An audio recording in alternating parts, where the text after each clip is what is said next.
بچه طبق اسلام اگر که شما خطبه رسمی رو همون خطبه النکاح سنتی رو به صورت کامل و به عربی نخونید عقدتون باطل هست و به هم نامحرم باقی میمونید.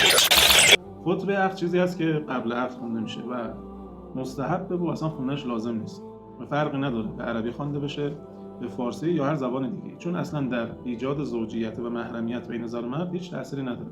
شما اگر خطبه عقد رو به زبان عربی فصیح هم بخونید این زوجیت و محرمیت حاصل نخواهد شد.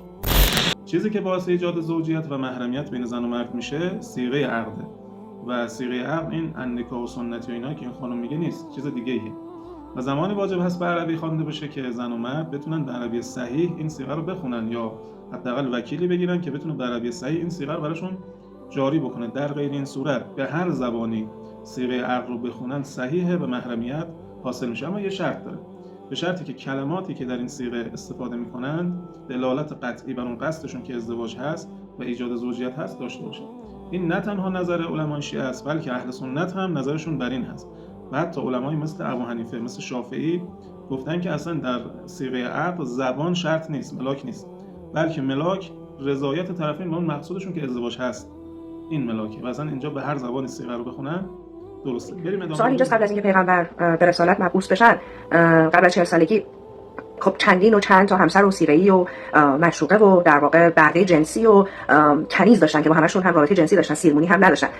ایشون قبل از اینکه به پیامبری مبعوث بشن و بخوان در واقع بیاموزن که باید این سیره محرمیت رو جاری کنن با همه این خانم‌ها میخوابیدن بدون اینکه سیره محرمیتی خونده باشن. پس یعنی ایشون یک عمر داشتن زنا میکردن، کار حرام میکردن.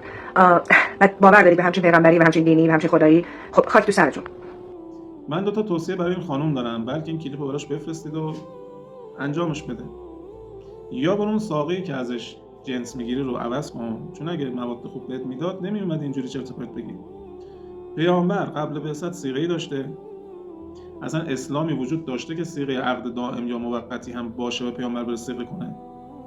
یا پیامبر معشوقه داشته، دوست داشته، فلان داشته؟ چرا اسم 3-4 تاشون رو نگفتی اگه راست میگی؟